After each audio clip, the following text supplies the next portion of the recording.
The future belongs to the people who ask the right questions.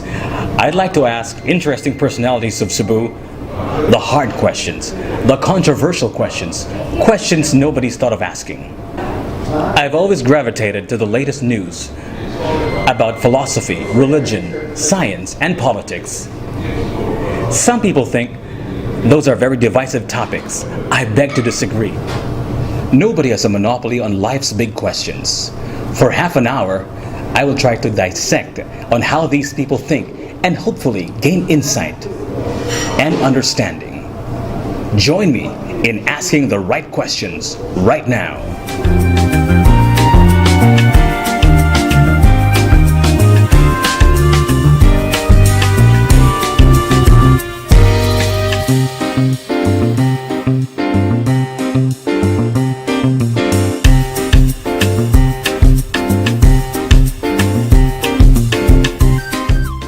Today we will have a chance to interview the Vice President for Retail for the Eye Center, Mr. Paul Brian Yu. Hi, how you doing, Mr. Paul Brian Yu, sir? Doing good. Can I call you Mr. Brian? Sure. Named after my basketball player, were you? Yeah. Seriously? Well, Is that your family name or is it your actual name, Brian? Brian is my Second name? Second name. Wow, Brian. Paul Brian, interesting name. Okay, I'm a huge fan of Kobe Bryant, that's why I had to mention that. Anyway, Mr. Brian, sir, tell us more about who Mr. Brian is. Okay. Well, in a nutshell, I'm just an ordinary guy who loves technology, who loves devices, loves gadgets, obviously, and we like to share this with people who have the same interests. Started out very innocent. Started out as a door-to-door thing. Get stocks from my supplier from somewhere else, and then sell it to mostly doctors. Because my dad was a doctor, and he has so many doctor connections. So it started that way. And then we crossed paths with my partner, which is Richard, and this is how iCenter became to be.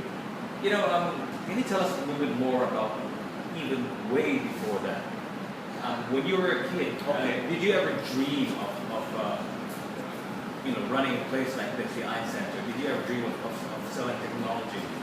Did you already have an inkling towards technology as a kid? Well, Jiggy, like any other kid, you have different dreams that don't come true. I dreamt of becoming a pilot. Okay. So that dream clearly didn't happen. So being a pilot was just an aspiration. So it took me somewhere. But anyway, to begin with, technology was really not even part of who I am when I was a kid.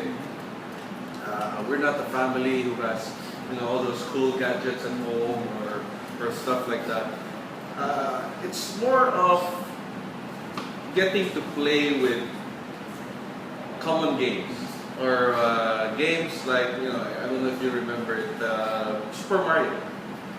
Mario Brothers. I remember Super Mario, but I even remember way before that. I remember the Pong. The Pong, yeah, Atari. Atari, yes. So we don't have that. I only go to my cousin's house to be able to play with that. So I'm not really into technology when I was still young.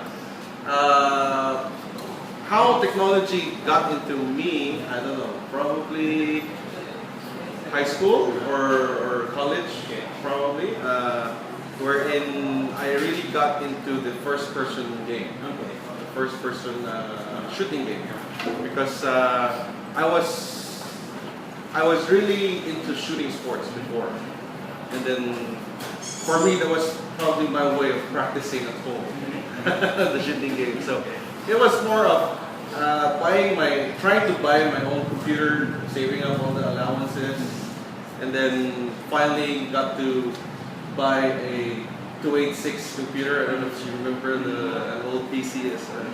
And then I guess that's how it started. And then it didn't even occur to me, to have something like this right now. So you mentioned that you did door-to-door selling and all that. Yeah. How did that happen?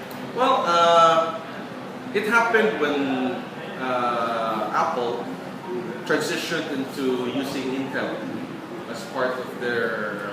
What year was this video? This was roughly around 2004, 2005, something like that.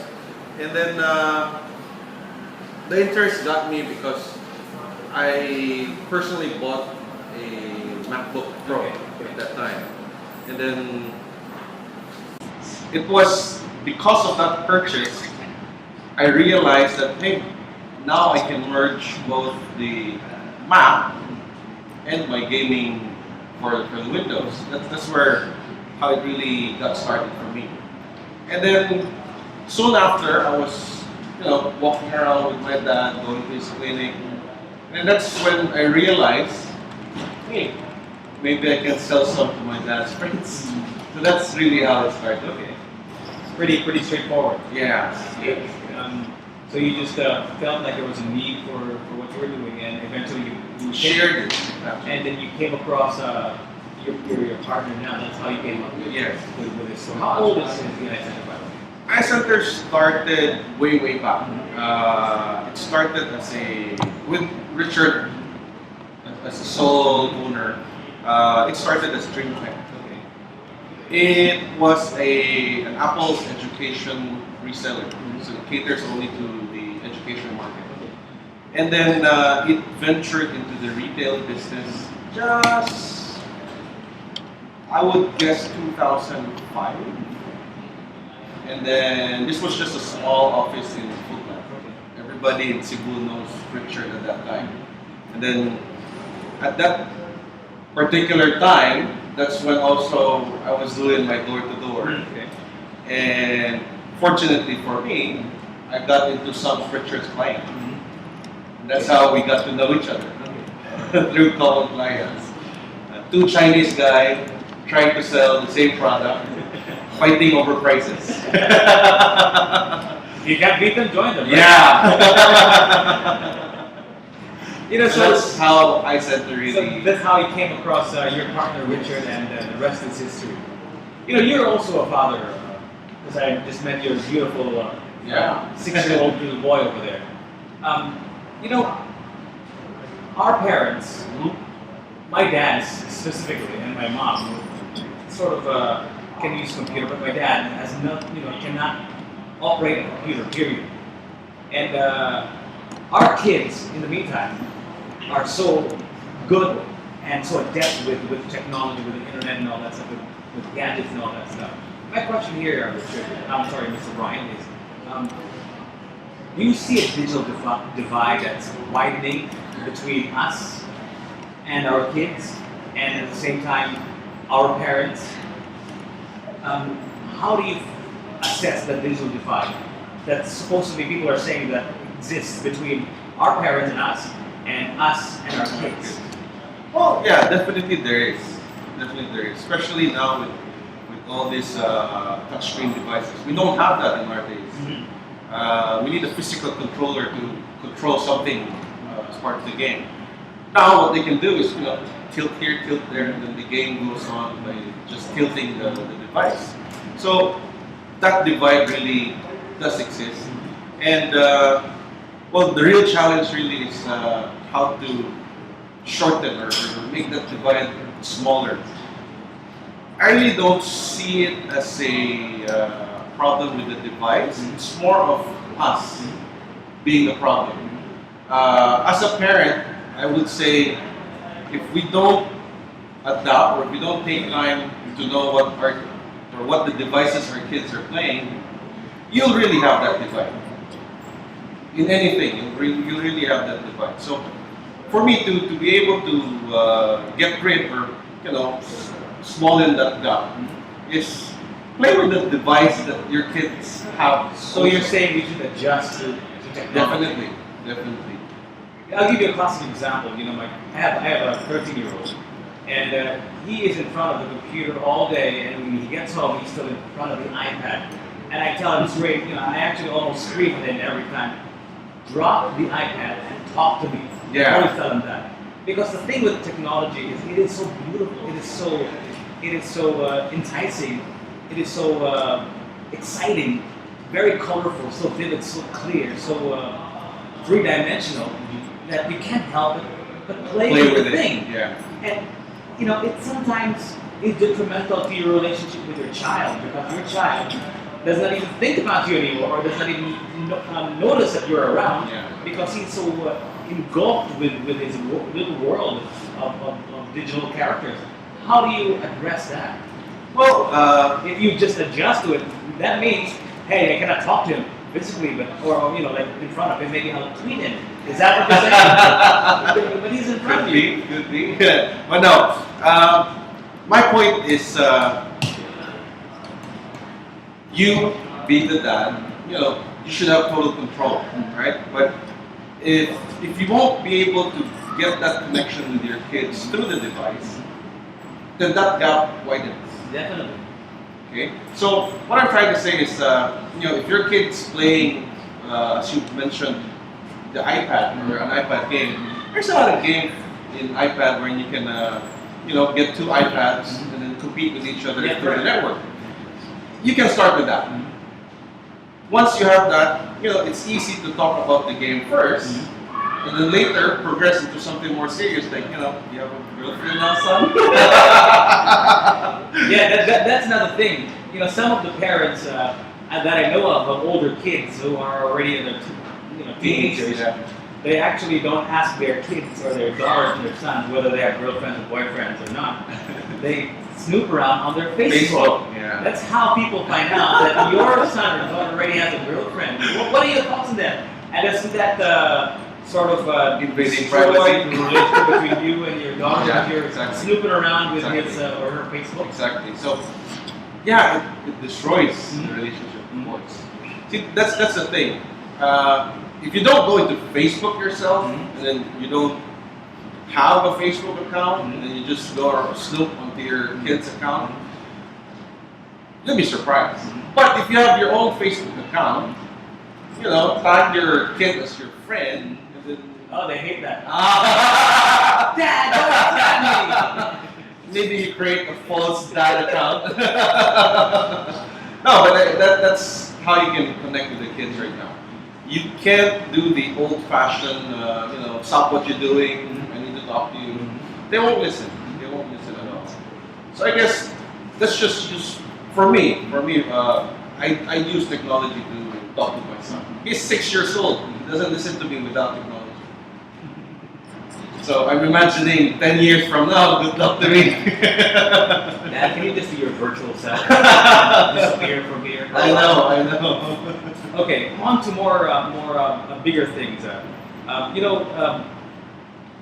Some people out there in the world think that they can change the world using technology. The citizen journalist is on the rise. There are a lot of people all over the world who can outscoop, if you will, CNN or BBC, these huge news networks all over the world, because they have a cell phone with a camera. They can just shoot or take a video of what happened, of the revolution or the rally for that matter, or the murder for that matter in the United Kingdom and Britain. And they can post it on YouTube or on Facebook or on Twitter. What are your thoughts on this revolution? Well, it's good. It's both good and bad. Good side is, you're aware of what's going on out there. Bad side is when these things are misused or being, or say getting a small story and then here comes CNN making it big. That's where the bad side comes in. But for me, with anything, whether it's technology or a car or whatever device or whatever thing in this world, there's always that element of good and bad. It depends on who's using it. It's never really a fault of a particular device. It's the fault of the user. So, take for example a very controversial topic, gun. You take a gun, put it on the table, it does not do anything. You put a gun on someone's hand who's lawful, they'll protect the community. But if you put a gun on someone who's not into obeying the law, That person will harm other people.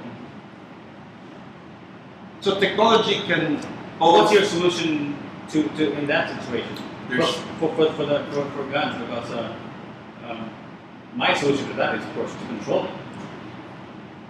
And same goes for the internet. For the internet. Yeah. Okay. There's no one solution for that. There's really no solution. It's a culture. It's a culture. It's probably just broadening the knowledge about guns or about the internet. Because, like I've said, if you talk about the internet having good things and bad things, you have infinite information on the internet. Your kids can research on the internet. On the flip side, you've got a lot of sites promoting this, not so decent images, videos, stuff like that. So it's more of what or how we teach our users or our kids, teach them and let them understand that there's something good and there's also this bad element to the internet. So if you're gonna ask me, Jiggy, a solution on how to stop people using the internet in the bad way, there's really no way you can stop that. It's the people that you have to address. It's not the medium, because internet is merely a medium. The internet and technology gadgets, like the ones that you have available here at the Eye Center, is also associated with men, and especially now that the Father's Day is just right around the corner. Now, what is it with men and technology? Why do men always want to have the newest cell phone, or the newest computer, or the newest laptop? Why is that? What is it with us, with the male species? Of course, we see a few women out there who are also very technologically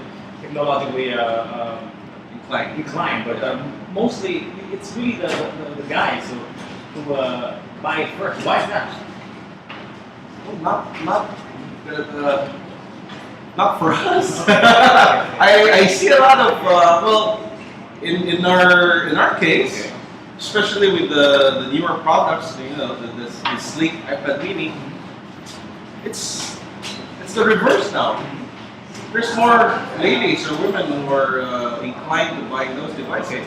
But if you're asking me why men wants the latest thing, I don't know. They want to be masculine about I have the new stuff. It's always the guys who can fix the printer. It's always the guys who can fix the software. True. And women also love to have gadgets, but they just love it because they can mix their lives. But men, they know technology on a deeper level, if you will. They can fix software problems. They can fix electrical problems, stuff like that. So it's really the guys who know technology on a deeper level compared to women. Am I being sexist or not? That's what I observed. What do you think? Well, yeah, true. But I'd say guys tend to love technology more than girls or the ladies out there because it's manly. I don't know. For me, a very classic example. Just like connecting to the internet, the wife takes them a while to understand how to get there. But for us, it's like second nature because it's in the interest of us guys who wants to know more about technology. Who doesn't? You get all the information out from technology. You get all the cool toys because of technology. So I guess we don't see technology as a gadget. We see them as toys. That's why we want to get the latest, the newest, shiniest toy. You mentioned that earlier during my first few questions. You mentioned that it is not technology that makes things good or bad. It's people that makes things good or bad. Technology, the internet, the computers, the Android phones, the Apple gadgets. They're just vessels. They're just equipments that allow us to do either good or bad. It's really up to the person holding the device. My question is, you personally, what is your core belief? What do you believe in? And do you think that mankind will eventually use technology to its advantage, or will we wake up one day and get annihilated by a computer? That's a question I don't want to answer. It touches a lot on, well, human history. You go way back when it was only bows and arrows. It was initially created or invented for hunting, for food. Correct. Yeah. And then it evolved into something that is used for war. So, I don't know. That's a scary question to answer. So let's not think about the other 7 billion people in the world. Let's think about you first. You, Mr. Brian, you, sir. What are your core beliefs? What do you think about when you look at your family, when you look at your son, when you look at the computer, when you open the internet? What are your core beliefs when you walk around the mall? What does Brian you believe in? Well, I believe in making sure that everyone around me is happy with who I am.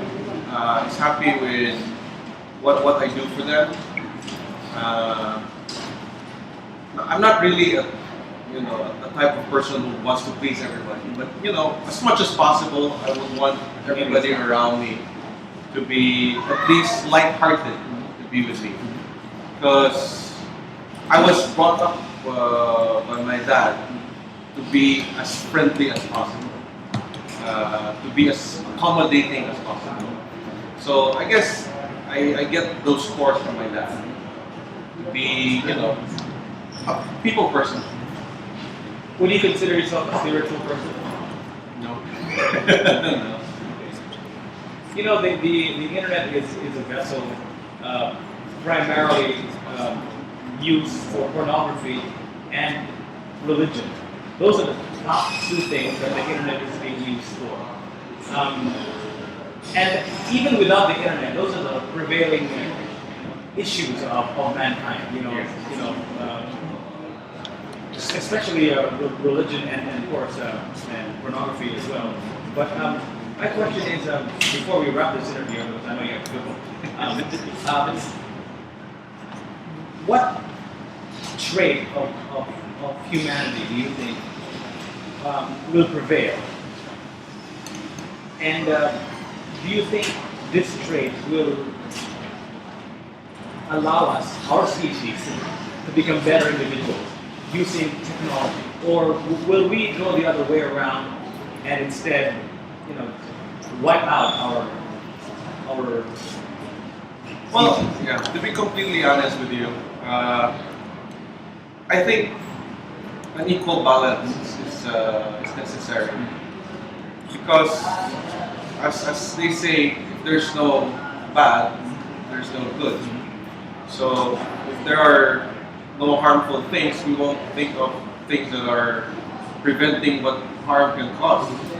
So I guess it's a balance. I wouldn't say one should be greater than the other. Of course, everybody wants the good to prevail. We're not living in a perfect world, so yeah, careful balance? Careful balance. One last question before we wrap this interview. This is actually a personal question, and I'm sure a lot of parents or a lot of people out there are interested to listen to your answer. We are all consumed by what we consume. Yeah. We read the newspaper, we open the internet, we read read messages on our cell phone, and that information consumes us. I've been on an information diet for about 6 months now. I don't read the papers, and I only get to the internet to read my news every now and then, but I don't really seriously read as much as I would 6 months ago. What are your thoughts, and what do you think is the right amount of information that you should consume daily?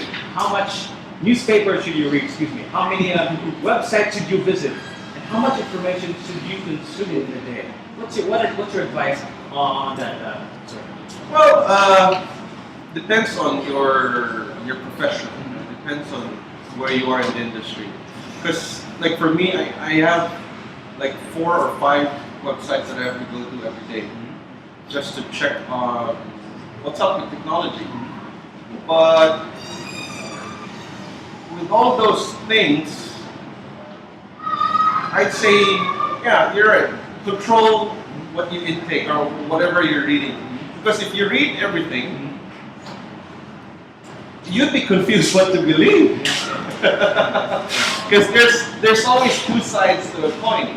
So there's probably one publication saying this, and then there's another publication saying on the contrary that this is not good. So it's very difficult. For me, probably it's stick with what's or who's more consistent. Stick with them.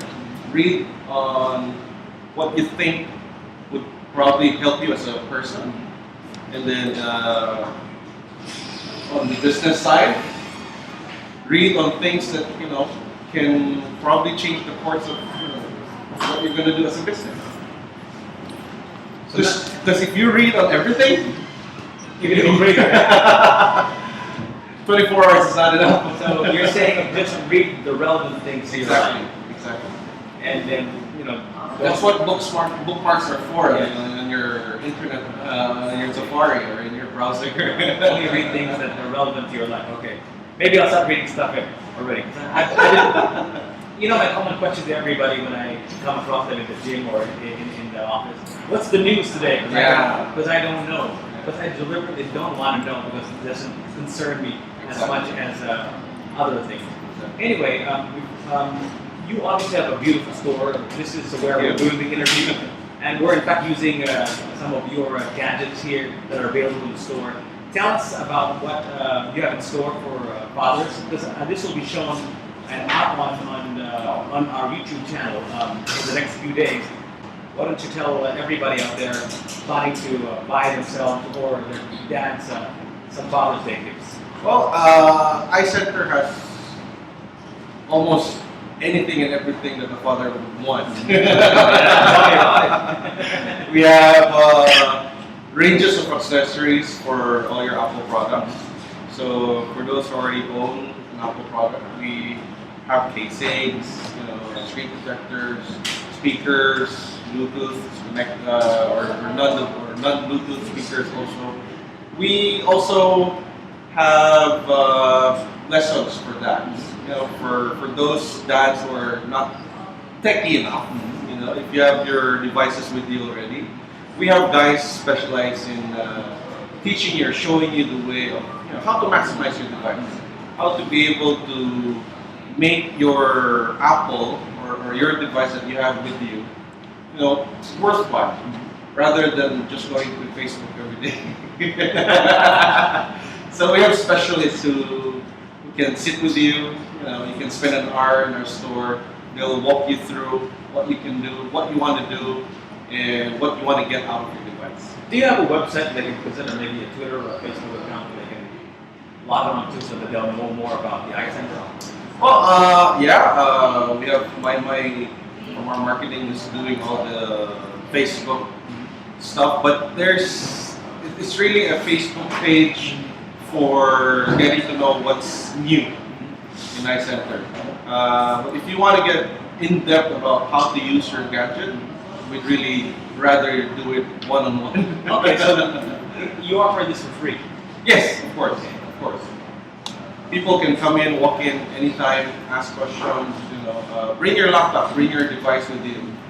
It's better if you have a particular question in mind already, and come over, and we'll be glad to assist you. We'll be glad to help you. Thank you so much, Mr. Brian. No problem. It's a pleasure.